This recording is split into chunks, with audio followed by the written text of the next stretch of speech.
오늘 우리 성도님들과 오신 우리 사랑하는 손님들을 위하여 하나님께서 말씀을 정해 주셨습니다. 마태복음 12장 35절 말씀. 선한 사람은 그 쌓은 선에서 선한 것을 내고 악한 사람은 그 쌓은 악에서 악한 것을 내느니라. 아멘. 그리고 한 구절 더, 요한복음 5장 29절에는 이런 말씀이 있습니다. 선한 일을 행한 자는 생명의 부활로, 악한 일을 행한 자는 심판의 부활로 나오리라. 아멘. 특히 우리 성도님들과 또 그렇게 기도하며 사랑으로 사모해온 오실 우리 많은 손님들께 주님이 주실 선물을 구했습니다. 이후에 여러분의 몸과 영혼 가정이 일어날 일도 있겠지만 이 소중한 시간에 와서 엄벙덤벙 그러다 가는 것이 아니라 가슴속에 영원히 남을 하나님의 약속 혹은 지혜를 구할 때 제목이 이와 같습니다. 사람은 무엇으로 사는가? 사람은 무엇으로 사는가? 거기에 대한 대답을 하나님께서 직접 주셨습니다.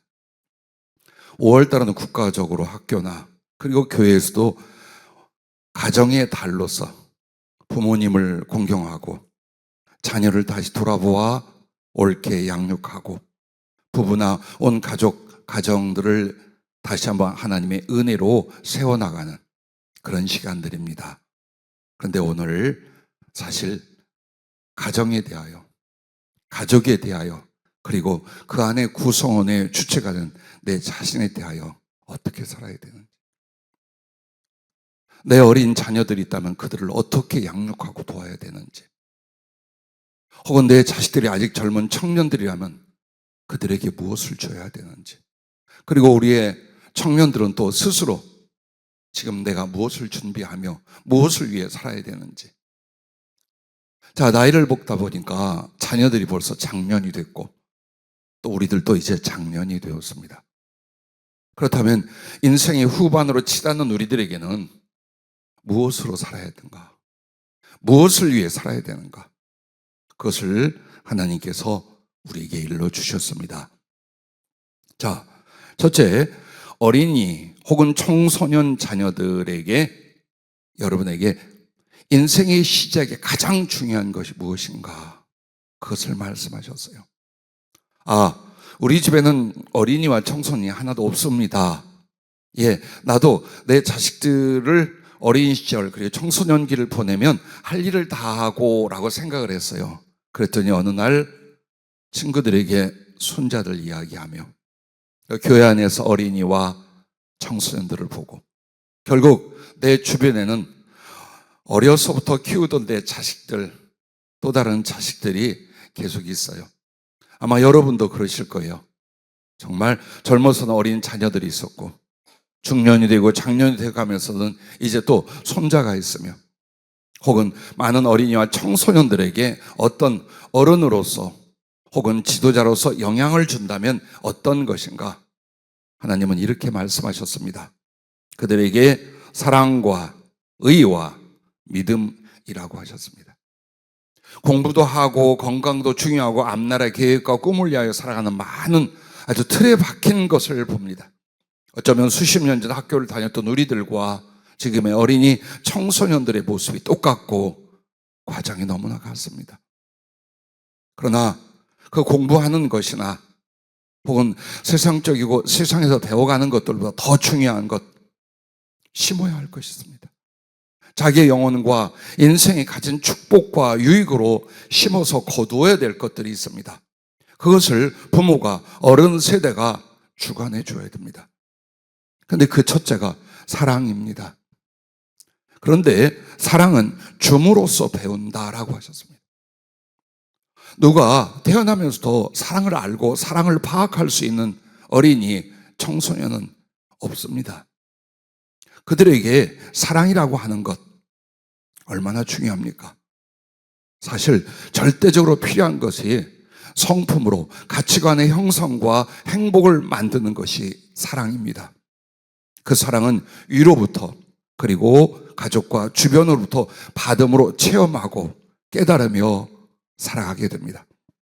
그러므로 부모는 어린 자녀에게 깊고 넉넉한 사랑을 반드시 부어줘야 합니다. 밥 먹이고 공부시키는 걸 사랑이라고 생각하지 마십시오. 어떤 지식과 공부보다도 사랑으로 행복하고 자신 있는 영혼을 만들게 되기 때문입니다. 또한 받은 것을 베풀고 나누게 함으로써 사랑의 기능과 기쁨과 성품을 만들 수 있습니다. 부모 세대가 참 잘못하는 게 있습니다. 성공하기를, 잘 살기를 위하여 모든 지원을 해줍니다. 그러나 사랑을 배우게 하지 않습니다.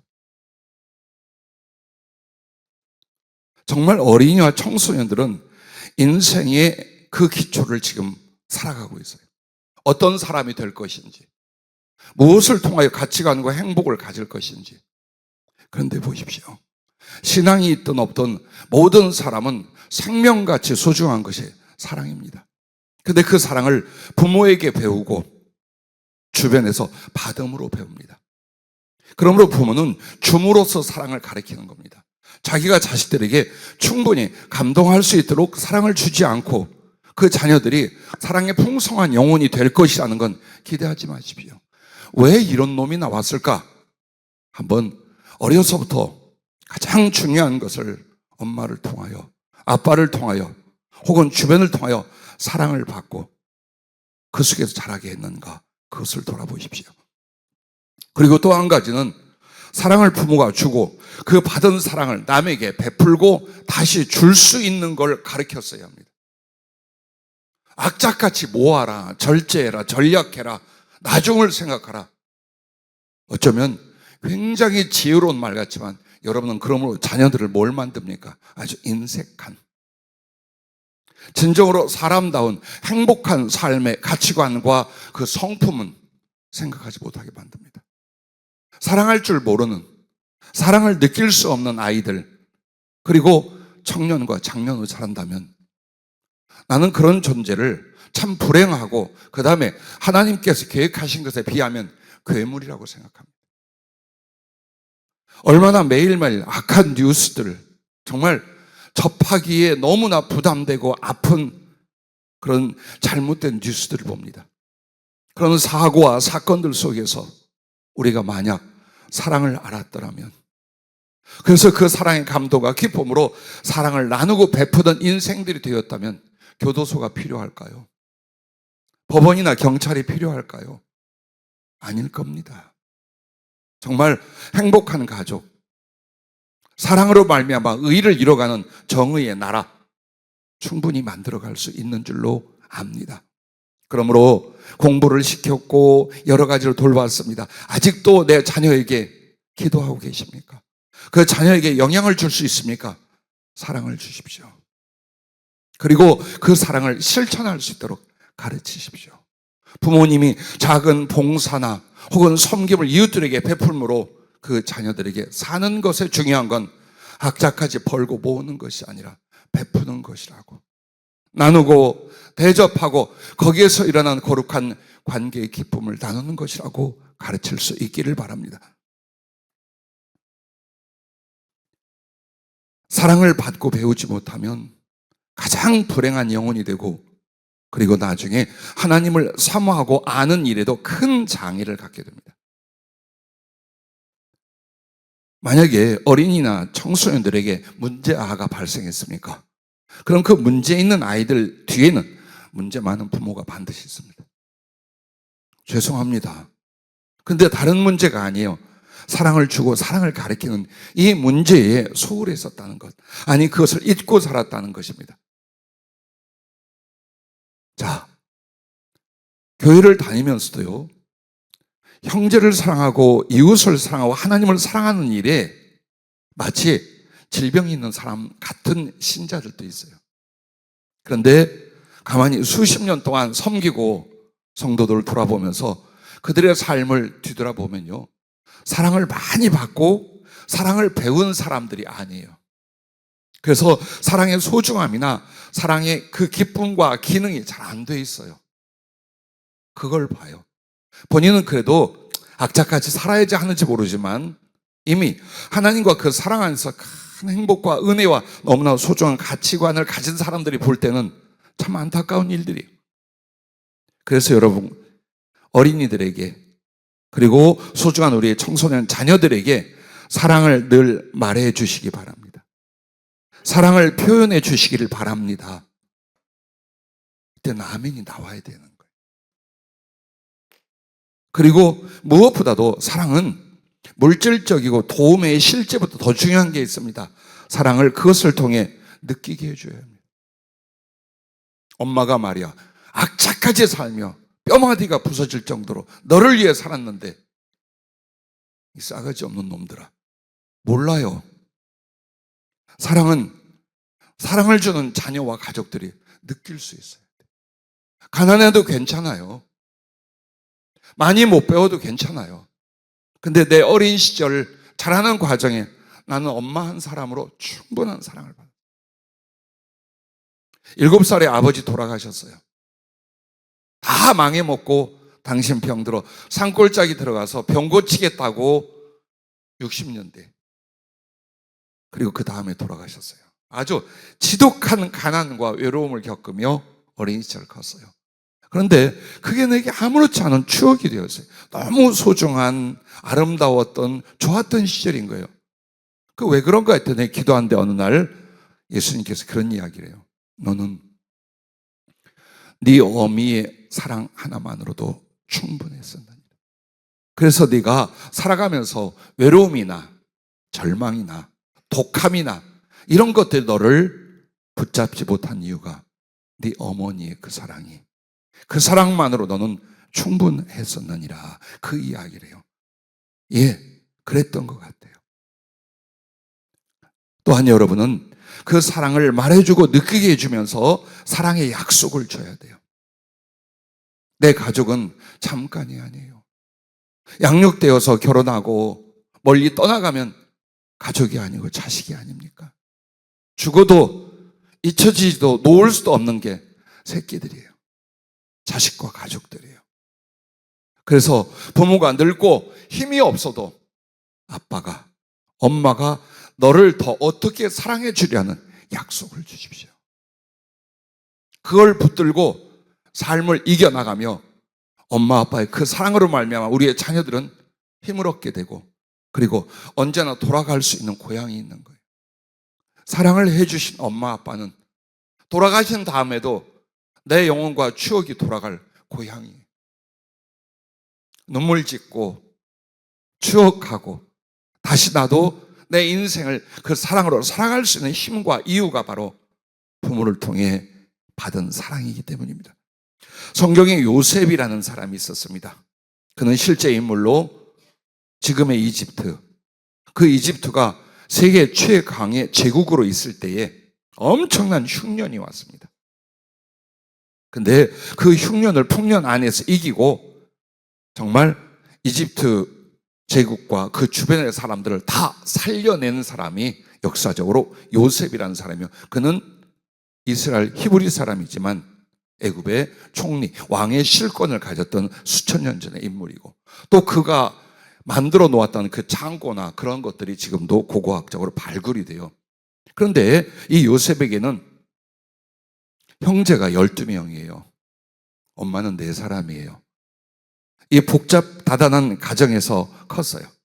그런데 요셉은 자기 엄마 라헬에게 그리고 아버지 야곱에게 말할 수 없는 사랑을 받았어요. 정말 형제들 중에 뛰어나게 이뻐하고 사랑을 했어요. 다른 형제들이 보기에는 정말 꼴 보기 싫고 질투를 유발시켰겠죠. 정말 그로 말미암아 형제들이 질투와 미움으로 말미암아 아버지의 모든 재산과 축복권이 이 11번째 아들에게 넘어가게 생긴 거예요. 그래서 심부름 왔을 때에 붙잡아 죽이려고 합니다. 근데 그 중에 만류한 형제들의 의견을 듣고 구덩이에 가뒀다가 대상들에게 팔아넘겨요. 그래서 이집트로 가서 종이 됩니다. 그리고 거기서 정말 신앙으로 살며 열심히 주인을 섬겼지만 모함을 당하여 감옥에 가죠. 정치범 교도소에 들어가게 됩니다. 자, 이렇게 13년을 살게 돼요. 그러면 이 청소년, 청년기에 그는 갖는 게 절망과 증오밖에 없어요. 그렇지 않겠습니까? 정말 복수하려고 원한을 품고 살았을 거예요. 그런데 하나님이 그를 어떻게 해서 애굽 왕에게 신임을 받고 모든 방백들과 그리고 사람들에게 선택을 받아 왕의 실권을 갖게 했느냐? 하나님의 지혜가 그에게 나타났어요. 그래서 그 지혜로 국가의 큰 재앙과 재난을 다 미리 예방하고 그리고 어떻게 살 수 있는지 그것을 가르쳐 줬어요.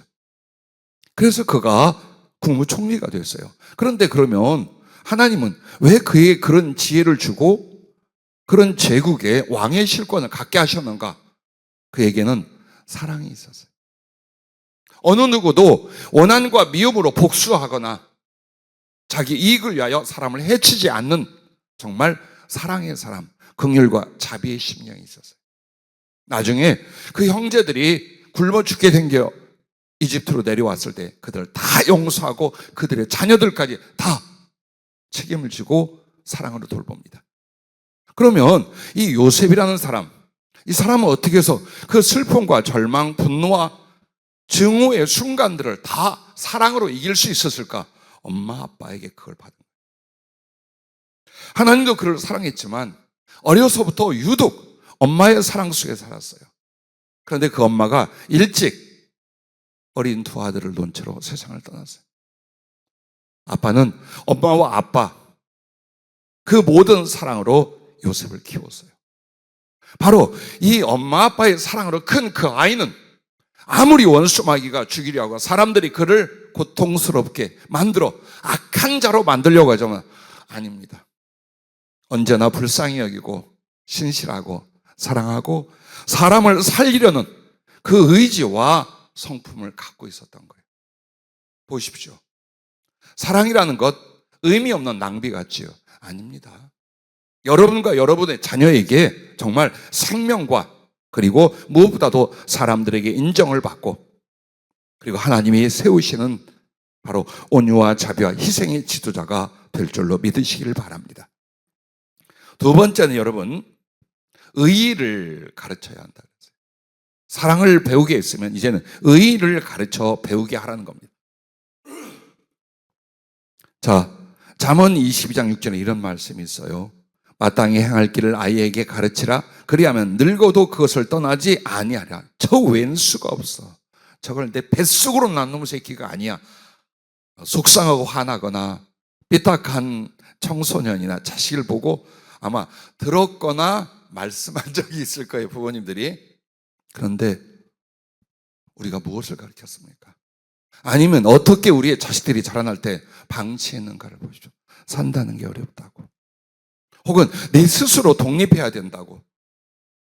그런데 뭐가 중요한 줄 압니까? 의가 무엇인지, 의로운 것이 무엇인가가 그의 인격성 안에 법처럼 자리 잡게 만들었어요. 그걸 가르쳤어야 한다는 거예요. 그러면 의를 가르친다는 건 이거예요. 옳고 그름을 반드시 가르치는, 무엇이 옳은 건지 무엇이 그른 것이, 그리고 선과 악을 구별하게 하고 특별히 사랑과 미움, 이기심을 가르쳐야 합니다. 이것이 사랑이고 이것이 옳은 것이야. 이것은 악한 것이다. 그리고 너는 이기적이고 사람 미워하는 존재 되지 마라. 하나님이 보신다. 그리고 너 자신이 어떤 존재가 되는가는 네가 의로운 사람으로 사는지, 비열하고 사기적이고 악하고 그렇게 살아가는지, 이 결정이 타고납니까? 교육입니다. 그리고 그것은 어린 시절만이 아니라 언제나 내 자신과 가족에게 그리고 이웃에게 이 의의를 가르치고 보여줘야 될 줄로 믿습니다. 성품과 인격이 미숙한 자녀들에게 죄의 본성과 세상의 판단과 정욕을 따라 생각하고 행동하도록 버려둔다면 그 영혼의 밭은 굳어지고 돌과 가시 잡초가 가득합니다. 그래서 그 영혼의 밭, 마음의 밭에서 정의와 의리와 선이라는 씨가 기운을 잃고 죽어 거둘 수 없는 심령과 삶이 되게 된다라고 하셨습니다. 그러므로 하나님의 뜻과 말씀 안에서 의의를 가르치십시오. 부모는 본을 보여야 합니다. 어린이 시절 가장 큰 가르침과 스승은 부모의 덕 세우는 삶입니다. 덕을 세울 줄 아는 부모. 그 밑에서 자란 아이들은 옳고 그런 거 알아요. 더 소중한 가치와 인생을 살아갈 수 있어요. 악해지려 할 때, 죄의 유혹이 있을 때에 양심이 있어요. 이것이 바로 하나님이 여러분에게 가르쳐준 사랑 다음에 의입니다. 그래서 의를 가르치고 행하게 할 때 분명히 지침이 있어야 되는데 그게 곧 하나님의 말씀과 의입니다. 자, 그리고 의로운, 착하고 선하고 의로운 행동에 대해서는 부모님들이 어때요? 보상을 줄 알아야 돼요. 그러나 거스를 때는 징계로 훈육을 해야 합니다. 여러분, 요즘 같아서는 성경에 세상에 그런 말이 있어 하는 말씀이 있어요. 잠언 23장 12절부터 보면 훈계에 착심하며 지식의 말씀에 귀를 기울이라. 아이를 훈계하지 아니하려 하고 하지 말라. 채찍으로 그를 때릴지라도 그가 죽지 아니하리라. 네가 그를 채찍으로 때리면 그의 영혼을 지옥에서 구원하리라. 자, 이 말씀이 뭡니까? 무조건 주어 패라가 아니에요. 잘못되는 자식. 여러분, 공부 가지고는 잡지 말아요. 어떤 전문성이나 기술이나 지식 가지고는 자식들 괴롭게 하지 말아요. 그러나 인격에 대해서는요, 강한 손을 들 수 있어요. 그러기 위해서는 부모가 먼저 똑바로 살아야겠죠. 이게 아니야. 이렇게 되면 너는 진짜 폐륜화가 되고 너는 진짜 인생 망친다. 이건 악한 것이다. 하지 마. 했을 때는 징계와 훈육이 있어야 돼요. 성경에 엘리라는 제사장이 있었어요. 그리고 그에게는 두 아들이 있었답니다. 근데 이 두 아들이 하나님의 말씀으로 양육이 안 되는 거야. 삐딱해서 불량한 자라라고 나옵니다. 하나님의 재물에 지가 먹고 싶은 손을 먼저 대고 여자들과 못된 짓을 하고 정말 있어서는 안 될 짓을 하는데 아버지가 이렇게 합니다. 애들아, 그거 옳지 않아. 그러지 마라. 그러지 마라. 하고 청소년기를 지나 청년기를 넘어갔어요. 그러지 마라. 그러지 마라. 안 바뀝니다. 악한 것은요. 이미 의의를 상실했어요. 하나님이 그들을 쳤습니다. 두 자식이 전쟁에 나가서 죽었어요. 그 소식을 들은 아버지는 의자 뒤에서 넘어져서 목이 부러져 죽었어요. 성경은 왜 그 이야기를 합니까? 그 두 아들은 둘 자신의 책임이지만 먼저 영향과 책임이 누굽니까? 아버지였어요. 버려두지 마세요. 요즘 애들은 그 굉장히 싫어하는 게 문제가 아니야. 좋아한다고 해서 좋은 걸 주는 게 문제가 아니라는 거예요. 옳게 살 수 있도록. 옳게 살 수 있도록. 양심을 지킬 수 있도록. 그것을 어린 시절 청소년 때부터 부모님이 혹은 주변에서 도와줘야 된다는 것입니다. 그리고 무엇보다도 의인은요, 하나님을 따르는 일에 큰 능력과 승리를 이루게 하고 세상에서는 진실과 선함을 인정받고 칭찬받고 그리고 신뢰를 받게 합니다. 그러므로 사람들이 의로운 자, 양심 있는 사람들은 어때요? 가까이 합니다. 그리고 무언가를 맡깁니다. 여러분도 그렇지 않습니까? 나는 사업하는 이들을 한 20여 년간 기도해주고 또 하나님의 어떤 지혜나 예언으로 이렇게 많이 만나요. 나는 사업가들에게 이런 줄 알았어요. 사업에 우선 사업의 이익을 위해서 서로의 관계를 맺고 철저히 계산하여 그 관계로 저들은 아마 사업을 할 거다라고 생각을 했어요. 안 해봤으니까. 그런데 전부 다 거의 90%가 누구냐? 인간 됨됨이를 봐요. 서로의 관계 안에서 그 인격성과 인간 됨됨이를 보고 투자도 하고 빌려주기도 하고 동업을 하기도 하는 걸 보았어요. 그래, 어느 부류든지 사람은 무엇을 보냐? 의로운 사람인지 파렴치한인지 비열한지 정직한지 누구나 그걸 본다는 거예요. 하나님도 그렇지만 우리의 자녀들과 젊은 세대들이 이후에 자기의 재능과 기회를 가지고 좀 사는 것 같을지 몰라도 의롭지 못하다면, 악하다면, 거짓된다면 드러납니다. 그리고 절대 피할 수가 없습니다. 그러나 때로는 멸시를 받고 아무도 그렇지 않다 하더라도 혹 의로운 자, 의리를 지키는 자, 정의를 따르는 자, 양심 있는 자로 양육 성장했다면 하나님과 모든 사람은 그를 인정하고 어느 날 머리가 되고 중요한 역할이 될 수 있도록 세울 것입니다. 나는 정치 이야기는 가급적이면 안 하려고 합니다. 예, 정치 이야기 아닙니다. 우리나라 최근 대통령이 어떻게 대통령이 됐습니까? 살아있는 권력에 대항하는 정의를 보여주었어요. 그리고 많은 국민들이 열광하며 그를 지지하여 대통령으로 세웠습니다. 그런데 권력 위에 앉자 자신의 사적 생활과 가족 그리고 처신에서 정의와 공평이 보이질 않는 거예요. 그래서 국민들이 외면을 하기 시작했습니다. 반대로 좀 전에 말하는 그 성경의 요셉은 늘 공평과 정의를 인하여 애굽 제국의 실권자가 되고 끝까지 하나님과 사람들에게 사랑과 인정을 받게 됩니다. 연예인들 이야기 많이 나와요. 가슴 아파요. 좀 실수가 있고 허물이 있어도 잘 됐으면 좋겠어요. 그 젊은 아이들, 그래서 절망하고 사라지고 자살하는 모습 봅니다. 근간에도 가수 이야기 나오죠. 무엇을 생각한 줄 압니까? 저 아이가 의의를 배웠더라면, 진실이라는 개념을 더 소중히 여겼더라면 거짓말을 하고 위기를 모면하려 하고 또 그게 안 되면 인기와 물질에서 떨어져 나가면 자살을 해버리고 이런 일이 일어나지 않을 텐데 그 생각을 합니다. 그리고 어린이와 청소년 내 자녀들에게 세 번째는 믿음입니다. 신뢰.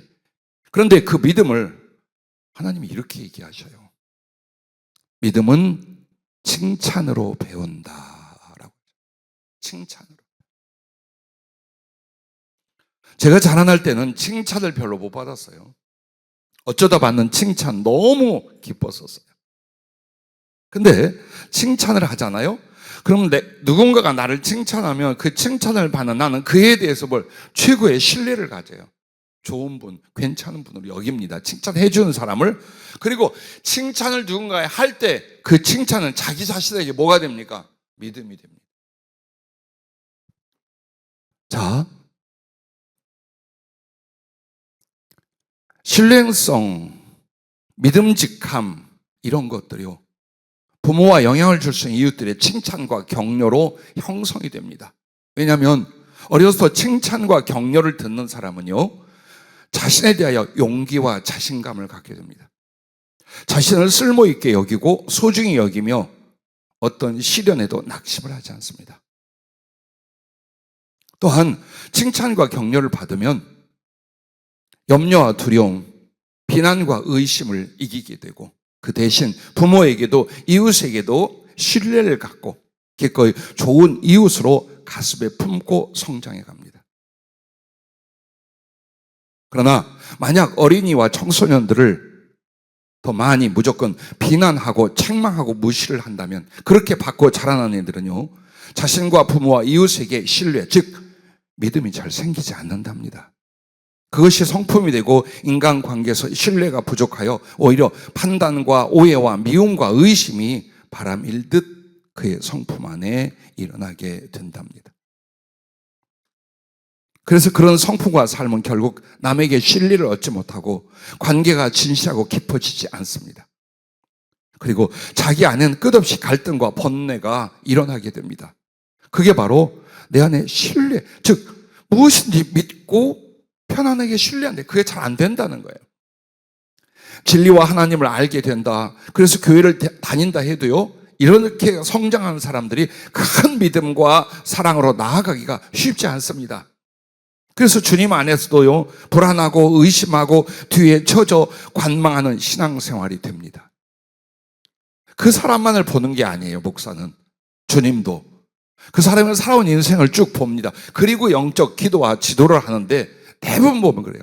정말 사랑받고 칭찬받고 자라는 사람은 그렇게 해요. 그런데 그러지 않은 사람은요, 항상 마음속에서 판단과 의심이 앞서고 자기 보호와 사람들을 격리해 나가는 그런 은연중의 성격들이 자라나요. 근데 그게 신앙생활에도 똑같이 연결이 되는 걸 참 많이 보고 마음이 아픕니다. 반대로 믿음으로, 그래서 칭찬과 사랑으로 자라는 사람들은요, 하나님께도 그 사랑과 언약에 빠르게 반응하고 크게 믿음을 갖게 됩니다. 예수님도 여러분과 나를 어떻게 돼요? 책망하고 지적하고 협박해서 신앙으로 세웠습니까? 아니요. 당신의 모든 희생과 사랑을 알려주고 우리를 어떻게 해요? 칭찬하고 격려하셔요. 어떻게 함으로? 믿어요. 전지전능하신 하나님은 우리의 중심과 과거와 미래 다 압니다. 그런데 악한데도, 약한데도, 혹은 신앙을 뒤집었다 엎었다 배반할 수 있는데도 하나님은 어떻게 해요? 믿어요. 네가 신앙생활 잘할 줄로, 사랑할 줄로, 하나님의 영광을 위하여 충성할 줄로 나는 믿어. 그래서 너에게 성령도 주고 이와 같은 삶도 주고 이것도 주는 거야. 하나님은 그렇게 하십니다. 그래서 여러분과 내가 내 자식들에게 중요한 게 칭찬할 줄 알고 격려할 줄. 야! 내가 어떤 사람이라고 말한다고 자기라고 생각하지 마세요. 아주 예뻐하는 강아지가 있어요. 오고 이뻐, 어이구 이뻐, 이렇게 이쁘지. 혀가 말려 들어갑니다. 저도 그래요. 강아지나 고양이 이뻐하잖아요. 어이구 이뻐 그런다. 근데 딱 봐서 자식들이 삐딱하거나 시키는 앉아. 야!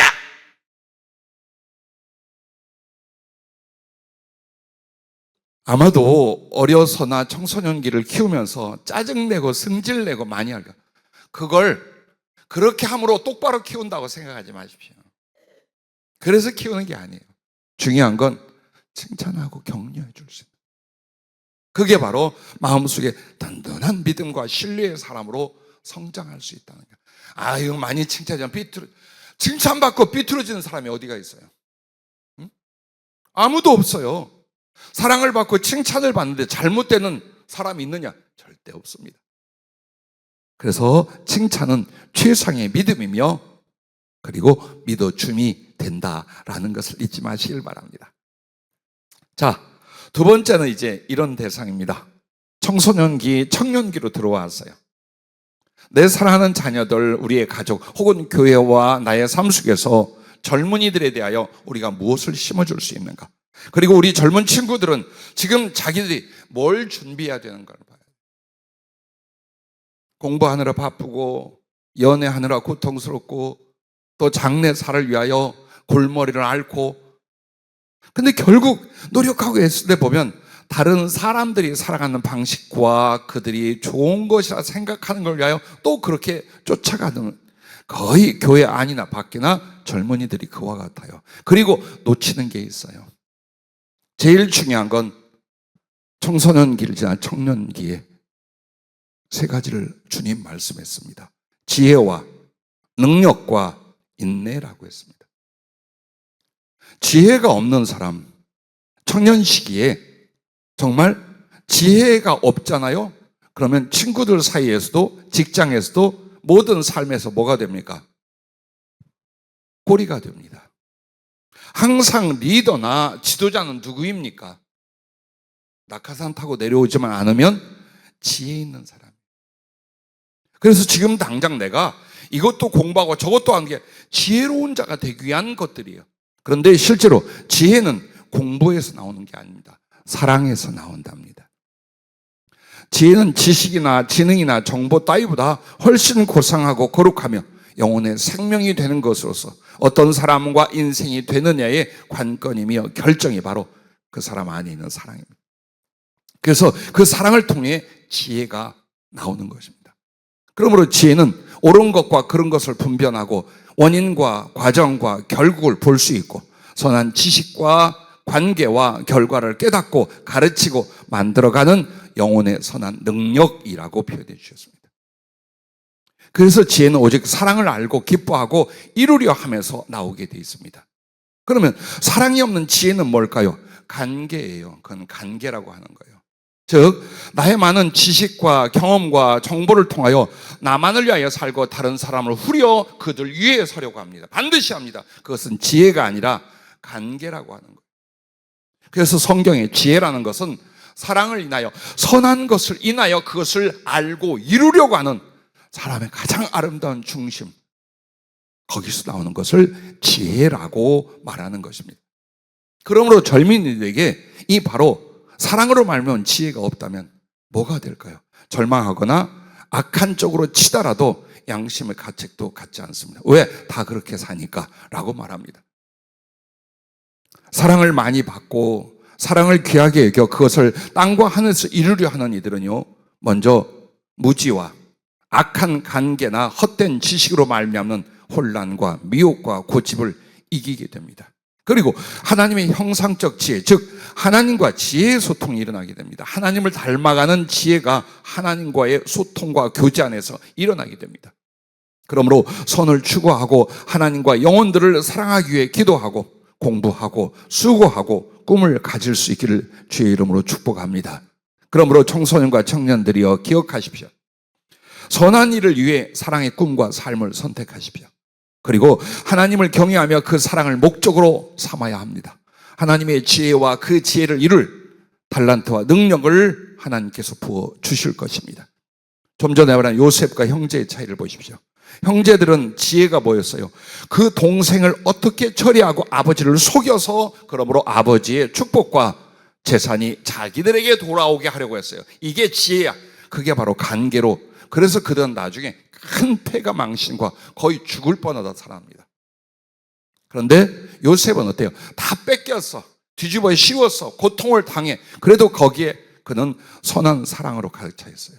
그리고 그 하나님과 소통하는 지혜로 말미암아 제국을 살리고 인류를 살리고 그리고 나중에 굶어 죽게 된 자기의 가족들까지 살려내게 됩니다. 무엇이 지혜인가를 보라 그 말입니다. 그러므로 부디 여러분과 나 우리의 젊은이들에게 영향을 주려거든 선한 일과 꿈을 갖게 하십시오. 그리고 하나님을 경외하게 하십시오. 하나님께서 그에게 지혜자가 되게 합니다. 그래서 그 거룩한 사랑과 하나님의 지혜는 어느 직장에 들어가든지 혹은 정치나 사업, 삶 속에서 어때요? 모두 다 옳다 인정하는 사람이 되게 만듭니다. 그 사람만 갖고 있는 그 지혜, 그리고 지혜의 선한 영향력, 그것을 사랑하게 만들 수 있기를 바랍니다. 그 다음에는요, 능력을 준비해야 됩니다. 자, 우리의 자식들, 젊은 청년들이 능력이 없어. 그러면 뭘 할까요? 모든 일을 이루지를 못해요. 그러면 여러분과 내가 능력이란 무엇입니까? 부모를 잘 만나고 공부를 많이 하고 돈을 많이 가진 것인가? 그래도 다 망하거나 자살하거나 죽거나 아무것도 아닌 경우를 봅니다. 능력이란 자기를 세우고 지키는 힘이며 옳지 않고 합당치 않은 것과 싸워 이기는 힘이고 무엇을 계획하고 도전하여 성취하는 힘입니다. 그러나 이런 능력을 어떻게 키우냐? 어떻게 얻는가? 그것은 절제에 달려 있답니다.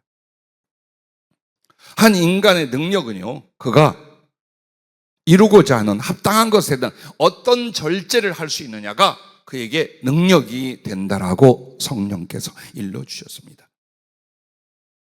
자, 낙심과 두려움과 방종으로 치닫으려 합니다. 그때 그 마음을 절제합니다.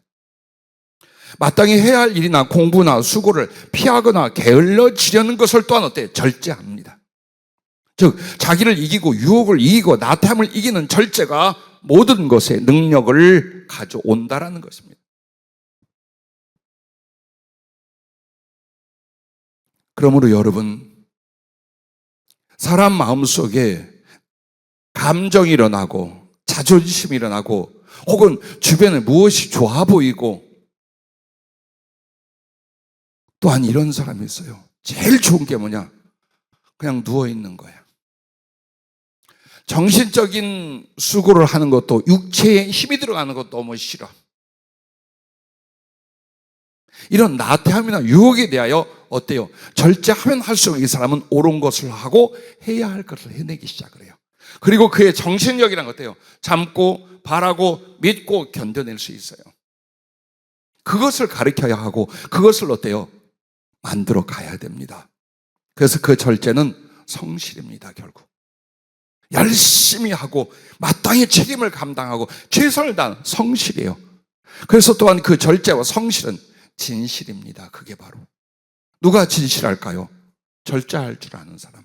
그래서 마땅히 할 일과 책임에 대해서 최선을 다한 성실한 사람, 이 사람이 진실한 사람이에요. 그래서 이렇게 절제로 말미암는 성실과 진실은 스스로 큰 능력을 갖게 하고 하나님도 그런 일을 도와서 하늘 뜻을 이루도록 능력을 부어주시고 형통하게 하신다는 것을 잊지 마시길 바랍니다. 언제나 우리에게 삶이 있습니다. 그러나 이 세월을 아끼십시오. 그 아끼는 것이 바로 절제하는 것입니다. 젊은 청년들. 그 절제의 능력으로 말미암아 여러분은 정말 하나님이 들어쓰실, 그리고 여러분의 꿈을 이룰 수 있는 기회를 사게 될 줄로 믿습니다. 자,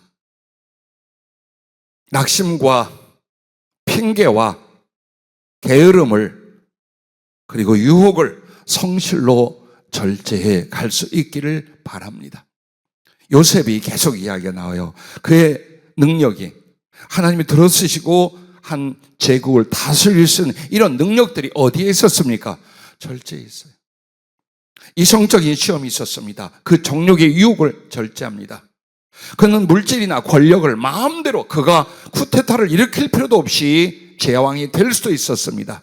그러나 그는 물질과 권력의 유혹을 절제합니다. 어떻게? 섬길 줄 아는 사람, 책임을 질 줄 아는 사람으로. 그러므로 말미암아 하나님과 그 시대의 왕과 백성에게 인정받고 사랑받아서 큰 사역을 이루게 됩니다. 능력은 어디에 있다고요? 절제에 있다. 그 다음에 세 번째는 인내가 있어요.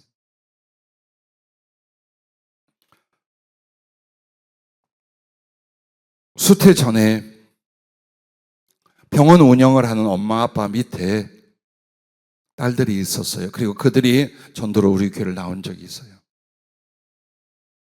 미국에서 공부하고 돌아온 딸인데 30이 다 돼가는데 이 딸이 우울증이 있어요. 그리고 그들이 돌아간 뒤에 전도한 우리 전사님에게 그때 이야기를 했어요. 3년 안에 자살을 시도한다고 주님이 그러신다. 그러므로 가족들에게 신앙으로 살며 그 친구를 잘 돌보도록 하라고 해요. 예, 3년 뒤에 자기 아파트 7층에서 창문을 열고 뛰어내렸어요. 그리고 다행히 머리부터 떨어지지 않고 엉덩이로 떨어졌어요. 그래서 엉덩이, 척추 다 부서지고, 그리고 이제 겨우 팔하고 얼굴만 살아있는 상태가 됐어요. 이쁘고 착해요. 그래서 그 친구를 찾아가서 기도해 주면서 믿음으로 살아라. 이젠 정말 하나님을 의지해라. 네가 만약 하나님 앞에 이런 약속을 한다면 하나님 너를 치료하신다. 하나님의 살아계신 것과 나를 살렸다고 네가 세상에 외칠 수 있느냐? 너 그쪽 삶을 살 수 있냐? 그렇다면 너 내가 고친다. 그리고 기도해 줄 때에 절대로 그럴 수가 없는데 발이 움직이기 시작했어요. 그 다음에 가서 기도할 때에 다리가 들어졌어요. 의사와 간호사와 가족들이 너무너무 좋아서 어쩔 줄 몰랐어요. 그게 표적이에요. 그런데 그렇게 자살을 시도했던 것도 무엇 때문입니까? 인내가 없어요. 삶을 살아갈 수 있는 이유와 용기의 인내가 없어요. 자살 시도. 근데 이 친구가 지금 치유가 안 됐습니다. 그 뒤로. 왜? 자신이 없는 거예요. 목사님 따라서 혹은 내가 이곳저곳 다니면서 예수님이 나를 고쳐야 이걸 어떻게. 자신이 없어. 못하겠다는 거예요. 그렇게 기적을 경험한데도 왜? 악해서가 아니에요. 견뎌낼 힘이 없어요. 견뎌낼 힘이 없어요. 그걸 안 만들었어요. 어린 시절, 청년 시절 인내라는 것. 뜻을 위하여, 행복을 위하여, 옳은 것을 위하여, 꿈을 위하여 난 반드시 해낸다. 이뤄낸다. 그 힘, 그 거룩한 내적인 능력들, 그게 필요하다는 겁니다. 그러면 인내가 무엇입니까? 가만히 있어 견디는 것이 아닙니다. 곧 인내란 받기 위하여 포기하지 않는 것이며 이루기 위하여 계속 행하는 것이고 이기기 위하여 끝까지 싸우는 것이고 장성하기 위하여 끝없이 노력하는 것이, 그게 인내예요. 누구나 행복과 꿈과 사명을 위해 살겠다지만 그것은 적극적으로 기도하고 도전하고 수고하고 노력하는 인내가 성패를 좌우합니다. 그러므로 인내는 모든 생각과 성품 안에서, 그리고 삶과 기도 안에서 훈련되어야 하고 강하게 자라야 합니다. 젊은 시절의 인내는 하나님과 자신의 뜻을 이루고 사랑을 이루는 능력이며 지혜요, 자산이 된다는 것을 잊지 마시길 바랍니다. 그러면 도대체 인내는 어떻게 키울 수 있을까요? 진정한 꿈이 있느냐예요. 살고 죽을 것을 걸 만한 소망이 있느냐예요. 그냥 견디는 게 아니라 나는 이 꿈을 위하여, 나는 이 소원을 위하여 참고 바라고 견디고 이기고 수고하고 전진한다. 그게 그 사람을 견디게 해요. 그것도 쉽게, 그것도 담대하게 인내하게 만들어요. 이게 없어요. 그럼 정말 삶에 지치기 시작합니다. 심령은 연약한데 삶은 원하는 뜻대로 되지 않아요. 결국 자살은 않는다 할지라도 정신적인 자살이 일어납니다. 포기해버려요. 그래서 알코올을 의존하고 함부로 약을 손대기도 하고 엉망진창 인생과 삐뚤어진 삶을 가는 모든 이유가 어디에 있습니까? 젊은 시절 인내를 구비하지 않은 거예요. 그리고 정말 여러분 중요한 건 성경은 믿음의 사람들과 목회자에게 이렇게 말합니다. 네가 죽도록 충성하라. 그리하면 내가 생명의 면류관을 너에게 주리라. 그럼 죽도록 충성이 뭡니까? 가끔 저는 기도할 때 주님 아직 안 죽어서 죄송합니다. 죽도록 충성이 뭘까요? 인내를 가리킨 거예요. 그 충성을 위하여, 그 사랑을 위하여, 그 너의 소원과 하나님의 소원을 위하여 네가 어때요? 목숨을 걸고 그걸 이루어내라는, 여러분 인내를 가리킨 것이 바로 죽도록 충성이에요. 그러므로 나도 그렇지만 내 자녀들에게 혹은 젊은이들에게 소망이 있는가를 보십시오. 근데 그 소망이 자기를 속이는 육신적이고 세상적이고 사라질 것이 아니라 하나님 안에서 누구나 인정할 수 있는 아주 멋지고 아름다운 것이 그의 꿈과 소원으로 만들어져요. 조금 돈 좀 더 벌고, 조금 더 재미 좀 누리고, 조금 더 이쁜 여자 만나고, 조금 더 괜찮은 여자 만나서 뭐 어렵지 않게 살, 그따위 거 말고, 그런 것들 말고, 정말 하나님도 나도 남들도 내 영혼도 이걸 위해서 살자. 한 번밖에 없는 시간 동안 꼭 내가 이것을 이루리라, 그런 사람이 되리라. 바로 이 소원, 이 소망이 모든 걸 참고 이길 수 있는, 그리고 열심을 낼 수 있는 인내가 된다라고 했습니다. 요셉의 인내를 보십시오. 또 다윗 왕의 어려서부터의 인내를 보십시오. 바로 그렇게 함으로 말미암아 거룩한 하나님의 뜻과 자기의 소원을 이루게 됩니다. 마지막 세 번째는 장년의 자식이나 부모들입니다. 무엇을 위해 살아야 하는가? 나는 늙고 나이를 많이 먹고 아무것도 할 수 없는데 어느덧 우리의 자식들도 또 어때요? 자식을 두고 있고 더 나아가 증손을 푸는 친구들도 있을 거예요. 자, 그리고 이미 나도 그래요. 나도 이제 중년을 지나 장년이 되고 있어요. 그렇다면 우리 이렇게 나이 먹어가는 사람들에게 꼭 있어야 될 것, 무엇을 위해 사는가? 이렇게 말씀했습니다. 생명과 소유와 보람이라고 하셨습니다. 자, 여러분 보십시오. 생명은 여러분과 내가 알아요. 정말 정신없이 살과 뼈와 영혼까지 소비하며 달려왔어요. 그런데 남은 건 뭐며? 육체의 질고와 연약해지니까 늙어가는 것밖에 없어요. 그리고 나서 우리는 생명의 절대성을 느끼기 시작합니다.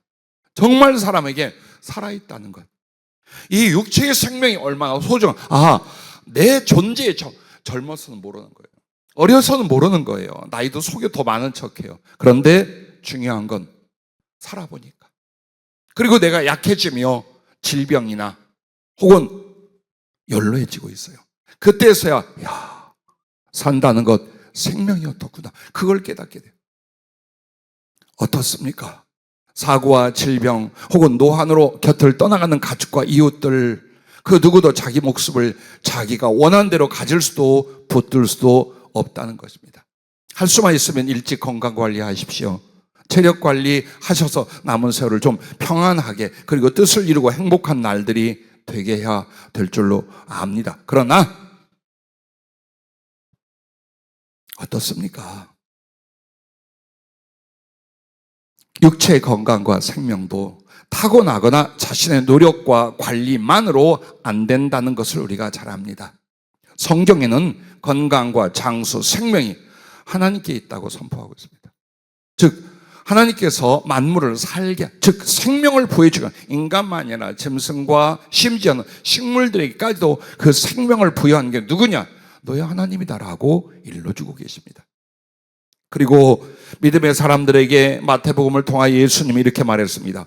몸은 죽여도 영혼은 능히 죽이지 못하는 자들을 두려워하지 말고. 누군가가 우리를 해칠 수 있을 때 그렇다는 겁니다. 오직 몸과 영혼을 능히 지옥에 멸하실 수 있는 이를 두려워하라. 참새 2마리가 한 아사리온에 팔리지 않느냐? 그러나 너희 아버지께서 허락하지 아니하시면 그 하나도 땅에 떨어지지 아니야. 참새 1마리가 죽고 사는 것도 하나님의 허락, 하나님의 주관에 있다라고 말합니다. 그리고 이렇게 말합니다. 너희에게는 머리털까지 다 세신 바 되었나니 두려워하지 말라. 너희는 많은 참새보다 귀하니라. 여러분, 그렇습니다. 생명은 하나님께 달려 있습니다. 겸손과 여호와를 경외함의 보상은 재물과 영광과 생명이니라 라고까지 말씀을 합니다. 그러면 어떻게 할까요? 육체 건강 관리는 당연히 필요해요. 일찍 하세요. 그러나 진짜 건강과 생명, 그리고 나아가 영원한 생명은 오직 하나님께 있음을 기억할 수 있기를 바랍니다. 사람에게 주신 목숨이란 무엇일까요? 기회입니다. 살아생전 하나님을 찾아 만날 수 있는 기회, 복된 삶을 누릴 수 있는 기회, 그리고 하나님께 사랑과 충성을 드리고 영원을 준비하는 기회입니다. 많은 사람이 육신의 때가 단 줄 알아요. 그렇지 않아요. 이 자연세계 우주 만물이 있는 것처럼 하나님의 나라와 영적 세계가 있습니다. 오늘의 삶이 있고 생명처럼 죽지 않은 하나님처럼 영원히 사는 영원한 생명도 있습니다. 그러므로 우리는 육체는 흙으로 돌아갈 거예요. 그러나 여러분의 본 사람인 영혼은 하나님의 나라에 가거나 하나님이 없는 곳에 던져지거나 둘 중에 하나가 우리의 운명입니다. 성경은 그것을 생명이라고 말합니다. 부디 여러분과 내가 돌아보십시오. 처음 교회를 나오셨다면 여러분 누군가를 보십시오. 그리고 나이를 먹고 이렇게 세월이 갔습니다. 여기 앉아 계시기도 하지만 1층 사랑관에도 지금 모니터를 보며 예배를 드리는 어르신들이 여러분 계십니다. 빠르지요. 엄청 빨리 지나가 버렸지요. 나는 3살, 4살, 5살, 2살 때의 기억도 납니다. 특징 있는 기억은 다 납니다. 그리고 우리 젊은 친구들은 그때 유행이 무엇이었고 나는 무엇을 좋아했고 어떤 컬러와 어떤 사건을 경험하고 좋아했는지 다 기억이 나요. 그런데 오늘 이만큼 됐습니다. 이제 여러분과 나는 잠시 조금만 지나면 이 육체의 옷을 벗을 것입니다. 그때에 여러분은 어디로 갈 것입니까? 여러분에게 일어날 일은 무엇입니까? 우리 친구 중에 2사람이 다 운동선수요 혹은 체육교사요 그쪽 전문가들로 이 나이를 먹었어요. 중고등학교 동창이며 대학을 다니는데 같이 운동을 했는데 근데 2 친구가 심장에 큰 위험이 있어 수술을 했어요. 한 친구는 이렇게 말했습니다. 며칠 동안 거의 죽음의 상태였대요. 근데 간호사 의사 와서 죽었다고 그러더래요. 근데 다 들리더랍니다. 여러분 돌아가셨거나 돌아가실 분들에게 말씀 잘 하십시오. 왜? 육체의 생명 가운데 기능 중에 청력이 가장 오래 남는데요. 그래서 말을, 사랑의 말과 마지막 소망의 말을 임종 때에, 그리고 돌아가셨을지라도 그렇게 하라는 거예요. 그래서 그 친구 하는 말이 난 죽는 게 안 두려워. 난 죽었다가 살아나서 죽는 게 안 두려워 그래요. 또 한 친구는 지금 여기에 와 있어요. 이 친구도 심장이 멎고 심혈관 고장으로 죽었어요. 완전히 죽은 지 24분이 지났답니다. 그리고 그때 하나님의 특별한 표적과 사인으로 만나서 살아났어요. 그리고 그 뒤부터 하나님을 생각하고 하나님께로 돌아왔어요. 2 친구를 보면서 이 친구는 죽음이 두렵다고 안 해요. 이 친구는 하나님을 인정하고 의지하고 정말 연약한 육신을 의지하지 않고 하나님의 나라와 그 생명을 갖게 됐어요. 나는 똑같은 육신과 그 생명의 위기를 보면서 누군가는 정말 하나님을 만나 그 영원한 생명을 갖는 이도 있고 혹은 그렇지 못한 이도 있다는 것을 봅니다. 사랑하는 어르신들, 우리 노인분들, 어머니를 생각하며 나는 항상 가슴속에 긍휼과 그리움과 사랑으로 어른들을 대합니다. 평안하십시오. 부디 남은 시간 행복하십시오. 그러나 그 속에서 여러분의 이후를 준비하십시오. 그냥 교회 다니는 게 아닙니다. 하나님을 아십시오. 그분과 사랑하십시오. 그가 여러분을 얼마나 사랑하며 그 하나님 나라와 생명을 주게 하여 여러분의 인생을 돌보며 지금까지 왔는지를 깨달아 할 수 있기를 바랍니다. 그러므로 여러분과 나 바로 제일 중요한 것은요, 생명.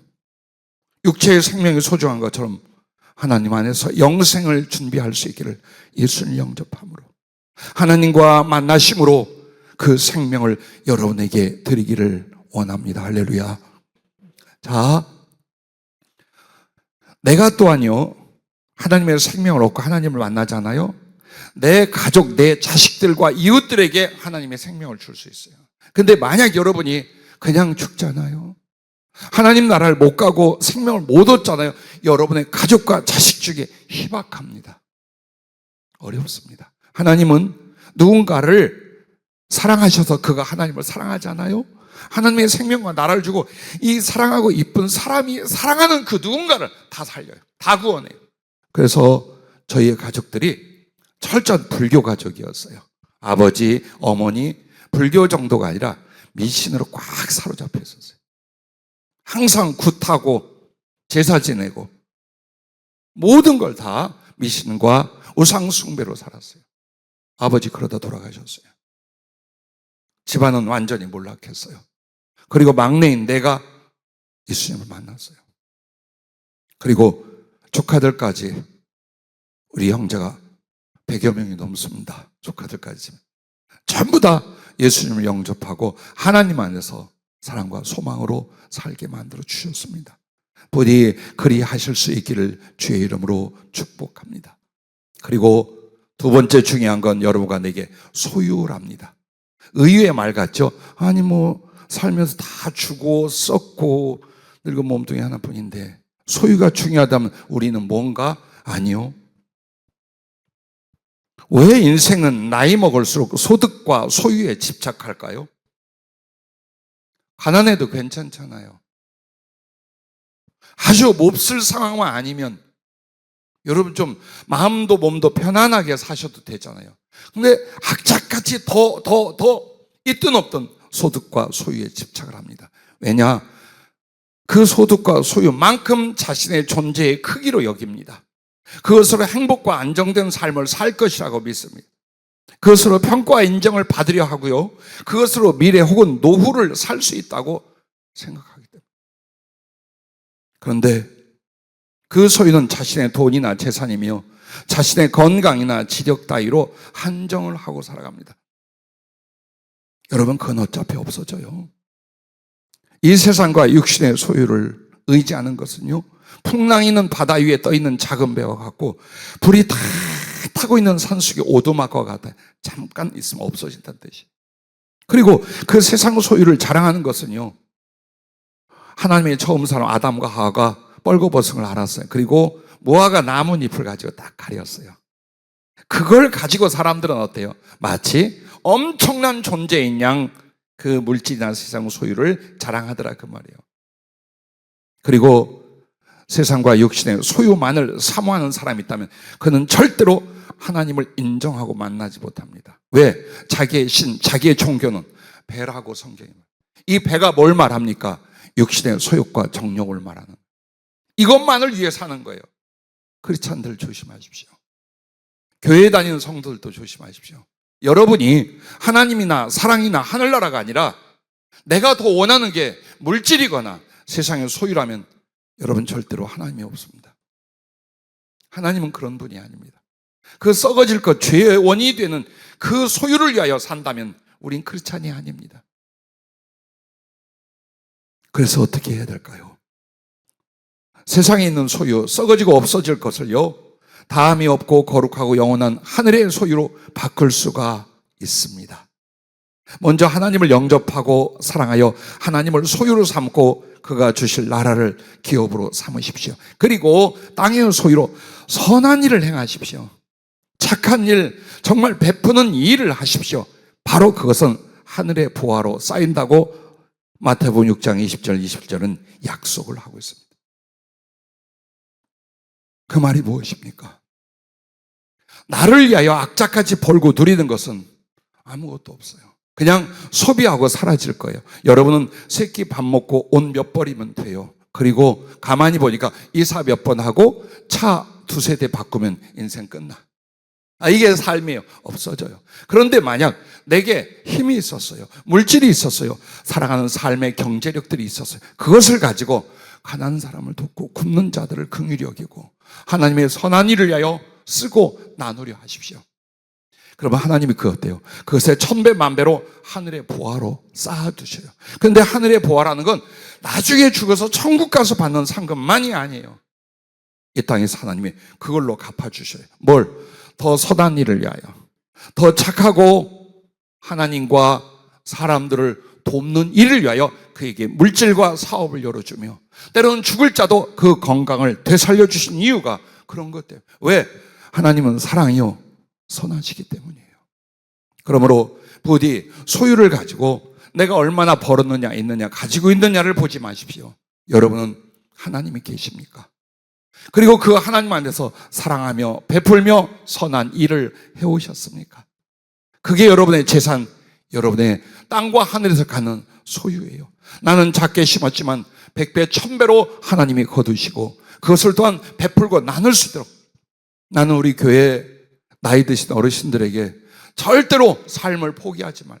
나 이제 천국 가야지, 나 이제 그래요. 그러지 말아요. 마지막 순간까지 하나님을 사랑하고 가족과 이웃을 사랑하십시오. 몸을 못 움직이게 했던 기도하십시오. 축복하십시오. 웃어라도 주십시오. 사랑과 선한 일을 위하여 마지막까지 수고하기를 가르치기도 당부하기도 합니다. 왜 교회를 다니는 크리스찬들인데도 세상의 소유나 물질이나 기업을 크게 늘리지 못한 줄 압니까? 나와 세상을 위한 염려, 욕심으로 해보려고 하기 때문입니다. 그러니 신자는 세상 소유와 기업을 얻지도 못하면서 또한 믿음과 생명과 하나님 나라를 오히려 잃어버릴 수 있게 하나님이 절제시킵니다. 이걸 알아야 돼요. 만물을 지으시고 주관한 하나님이 절제를 시켜요. 너 그만, 너 그러다 죽는다. 오래지 않았어요. 어느 장로님 대회가 아버지의 유산을 받고 크게 사업을 하고, 근데 결국 하는 일마다 어려움을 겪고 가지고 있는 아주 소중한 소장품도 불에 타고 그런 일을 겪었어요. 근데 그분에게 저를 통해 주님 뭐라요? 너 사업하지 마라. 절대로 물질 때문에 매달리지 마라. 너는 네 영혼을 돌아보며 하나님 나라를 위해 살아라. 그래야면 필요한 물질은 내가 줄 것이요, 빚이나 어려운 거 갚아주마 약속했어요. 근데 안 되는 거예요. 그렇게 하면 너 암으로 죽는다. 암이 왔어요. 근데 그 암에서 네가 이렇게 하면 내가 살려주겠다 해서 치료됐어요. 그럼에도 그 과정에 또 물질 때문에 여기저기 뛰어다니면 내가 해보려 해를 쓰는 거예요. 결국 코로나 때에 돌아가셨어요. 여러분, 물질 하나님이 줄 수 있어요. 세상 사람들이 열심히 수고하고 애써도 하나님이 기뻐하는 사람에게 그 물질을 돌려줄 수 있어요. 혹은 나의 작은 수고에도 더 많고 큰 것들을 하나님이 얼마나 줄 수 있어요. 그러나 진짜 영원한 소유는 그게 아니에요. 사랑할 수 있고 하나님의 이름으로 선을 베푸는 것들이에요. 근데 이 사람이 무엇을 갖든지 무엇을 얻든지 베풀 줄 알잖아요. 나눌 줄 알잖아요. 그럼 하나님은 그 사람을 전적으로 지원하기 시작하는 거예요. 여러분이 하나님께 기도한다면 기도만 하지 마십시오. 선을 베푸십시오. 사랑을 베푸십시오. 많은 사람의 긍휼과 자비를 전하십시오. 그렇게 하면서 하나님, 나 더 크고 사랑스러운 일들을 세상에 이루게 하여 이 사업을 합니다. 이 경제력이 필요합니다. 이 생명이 필요합니다. 그걸 구하십시오. 하나님 얼마든지 주셔서 더 큰 사랑과 선한 일을 감당할 여러분이 되게 하실 줄로 믿습니다. 마지막, 보람은 희생에서 나온다라고 하셨어요. 보람 같은 게 그렇게 중요할까? 보람이 무엇입니까? 만족하고 자랑스러움과 자부심을 갖게 해준 어떤 일의 가치입니다. 인생을 살면서 소득이나 성취로 인하여 보람을 찾아왔잖아요. 그러나 진정한 보람은 이제 관계에서 찾을 수 있기를 바랍니다. 서로 사람 안에서 만나서 사랑하고 돕고 기뻐하는 사람, 그 사람들, 그 관계에서 기쁨도 만족도 추억도 그리고 남김도 이루고 얻으려 할 수 있기를 바랍니다. 왜 우리는 무엇을 하고 이루어야 보람이 있다고 생각합니까? 그렇지 않아요. 그걸 통하여 그게 크든 작든 보람이라는 것은 사람과의 관계예요. 하나님과의 관계예요. 그 관계가 얼마나 아름답게 잘 이루어졌는가를 통하여 여러분 어때요? 후회 없는 보람스러운 영혼 그리고 추억.